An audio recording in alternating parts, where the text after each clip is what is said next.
Nouvelle émission sur les 103.9 ou sur radio.fr de Radio Vicomté. Je suis avec Sébastien Soursac. Sébastien, bonjour. Bonjour. Et merci de nous recevoir sur votre exploitation et à l'intérieur d'une serre où vous cultivez, bien entendu, la fraise, le fruit emblématique de Beaulieu-sur-Dordogne. La fraise qui va être à l'honneur à l'occasion de la 29e édition de la fête de la fraise. Oui, c'est ça. C'est ça. Et bien, Beaulieu, pourquoi Beaulieu, la fraise? Et bien, ça a toujours été une région de fraises, Beaulieu. Et il faudra la conserver le maximum qu'on peut pour l'emblématique de Beaulieu, le tourisme. C'est pour tout le monde. Oui. Et cette fraise qui commence à avoir une réputation un peu nationale maintenant. Tout à fait aussi, oui, tout à fait. Bon, après, il faut se dire qu'il y a plusieurs régions en France où ils font de la fraise, mais Beaulieu a sa petite identité. D'accord. Alors là, on est dans votre serre. On va peut-être circuler, d'ailleurs, on va peut-être avancer un peu pour voir cette serre. Et vous cultivez quoi comme variété? Alors, nous cultivons 3 variétés. Là, nous sommes dans une serre où c'est une variété justement que je suis en train de mettre en essai, qui s'appelle la Mariguette. La Mariguette, c'est un croisement de 2 variétés, donc de la Gariguette et de la Marat des Bois. C'est pour ceci qu'elle s'appelle Mariguette. Donc là, elle est à l'essai, parce qu'au niveau gustatif, elle est très très sucrée, très très très bonne. Donc on l'essaye, parce que étant donné par rapport à nos circuits de vente, on l'essaye pour nos clients. Voilà. Sinon après, on a toujours l'emblématique Gariguette, comme il se produit dans toutes les exploitations qui font de la fraise. On ne la laisse pas derrière, parce que la Gariguette, elle a son antiquité depuis toujours. La Gariguette a toujours été une fraise qui s'est toujours cultivée. Alors, la Gariguette a un goût plutôt acidulé. Elle a un petit arrière-goût, on va dire. Voilà. Un petit arrière-goût acidulé. Elle n'est pas acide, c'est un petit arrière-goût acidulé. Mais voilà, c'est la première fraise de saison, qu'on pourrait dire. C'est la première fraise qui rentre en jeu. D'accord. En variété. Et la Marat des Bois, c'est une fraise ronde? C'est une fraise ronde, c'est plutôt une fraise de saison, une fraise d'été. C'est une fraise que plus il fait chaud, plus elle ressort sa saveur. Elle a un petit arrière-goût de fraise des bois. C'est pour ça qu'elle s'appelle Marat des Bois. Et donc, ce croisement entre la Gariguette et la Marat des Bois, ça va permettre aux gens qui n'aimaient pas trop ce petit goût de Gariguette, ils vont avoir une petite préférence.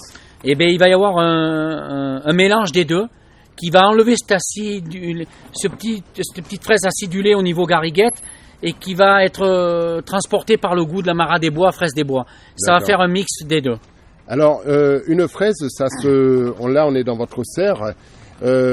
J'imagine que vous ne les avez pas plantées aujourd'hui. Non. Donc, est-ce que vous échelonnez justement les plantations pour avoir de la fraise plus longtemps dans la saison? Oui, tout à fait. On échelonne nos plantations. On plante nos premières fraises, donc précoces Gariguette, on les plante en décembre, entre le 15 et le 20 décembre. Et après, on vient replanter des fraises remontantes qu'en février. Pourquoi? C'est pour étaler la production par rapport à, bien sûr, notre clientèle et notre créneau de vente. Oui. Pour pas avoir un volume de fraises grand tout au départ. Voilà, oui. Alors, on est dans une serre, il fait chaud. Oui. Il y a du vent aujourd'hui, c'est pour ça que vous entendez peut-être en fond le vent qui souffle contre les bâches. Eh bien, c'est-à-dire comme aujourd'hui, voilà, vous tombez sur un jour où il y a du vent, le vent d'automne qu'on appelle le vent du sud, et on ne peut pas trop ouvrir parce que ça fouetterait le feuillage, ça abîmerait le plant de fraise. Donc, on essaye d'aérer, mais pas comme on devrait aérer en temps normal s'il faisait même chaud en temps normal, quoi. Oui. Donc, vous avez maintenant une nouvelle stratégie pour la culture de la fraise, c'est de supprimer tous les produits sanitaires, pesticides et autres.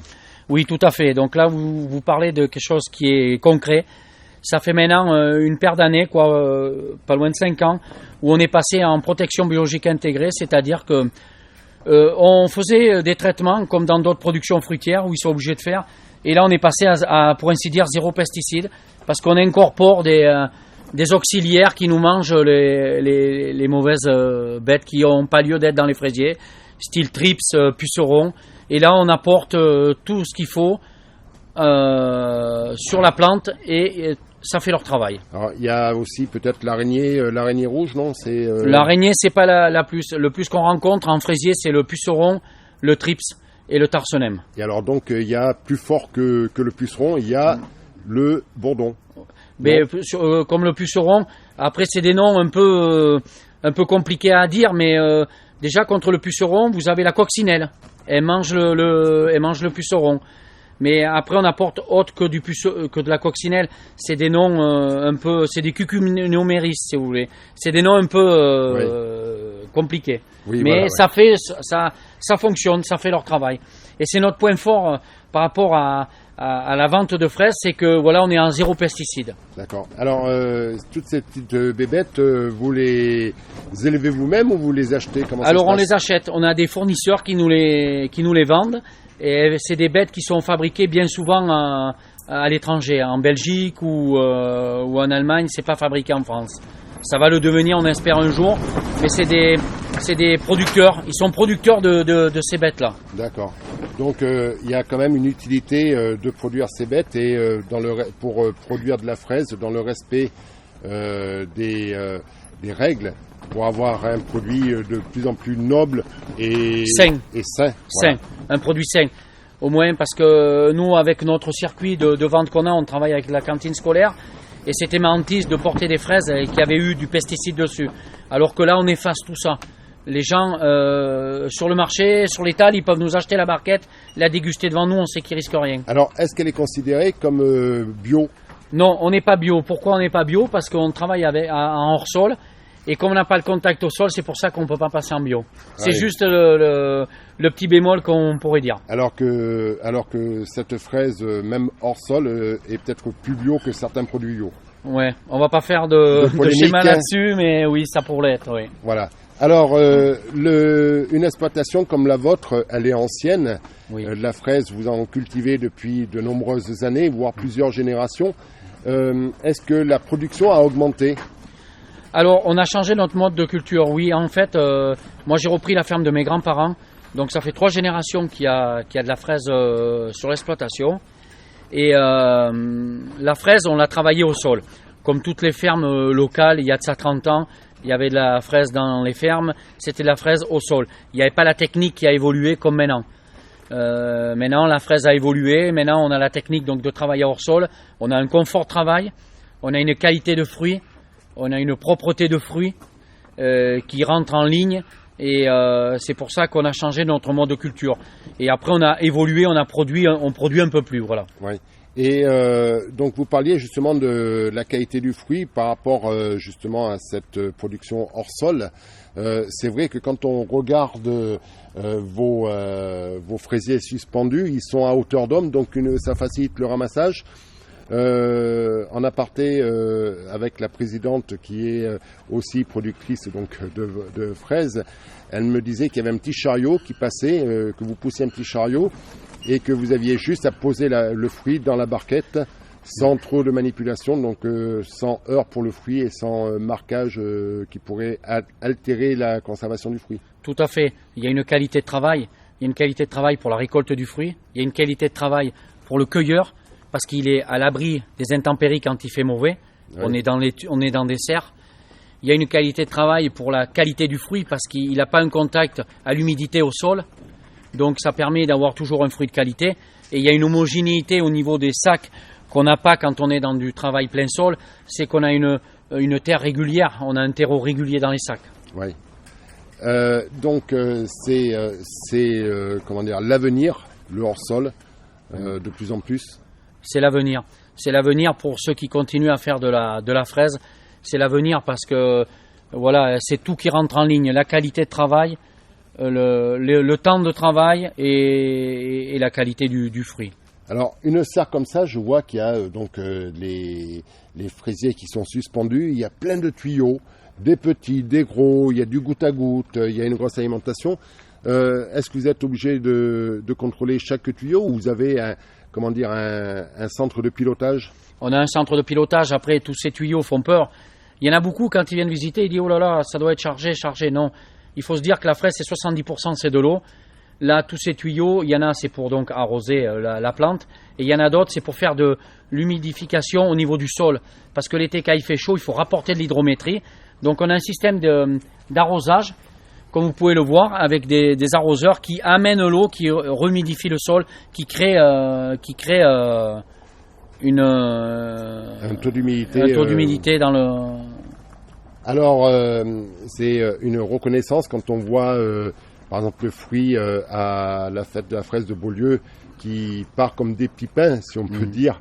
C'est une reconnaissance. C'est une reconnaissance parce que la fraise, c'est du travail. C'est du travail avant de la voir sur l'étal, comme les gens, quand ils vont venir à la fête de la fraise, qui vont la voir présentée sur les stands, aussi bien qu'elle est. Mais avant d'en arriver là, c'est du travail en amont.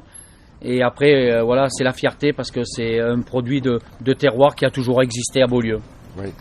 Et le circuit court, ça représente beaucoup dans les ventes où vous avez maintenant vos filières. Mais le circuit court, pour nous, c'est 90% de nos ventes parce que on fait du marché corrézien, on fait du marché de pays l'été.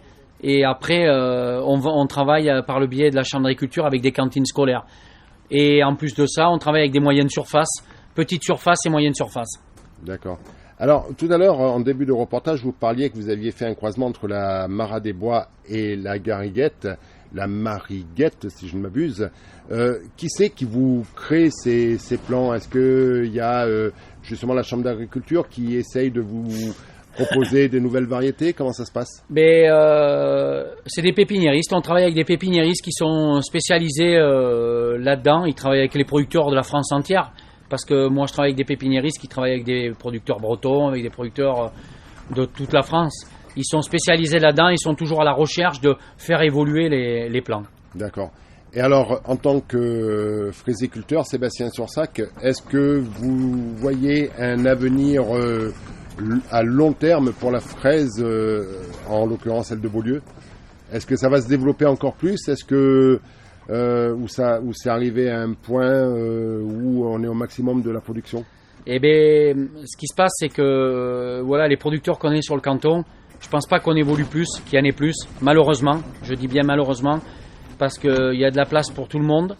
Mais la fraise, donc, c'est un investissement de départ. Et ça se fait pas comme ça, c'est un investissement de départ, il y a une technique, un suivi, c'est pas permis à tout le monde, c'est pointu la fraise. Après voilà, les exploitations où il y a encore de la fraise, c'est les exploitations où il y en avait il y a 20-25 ans. C'est des gens qui cultivent la fraise depuis...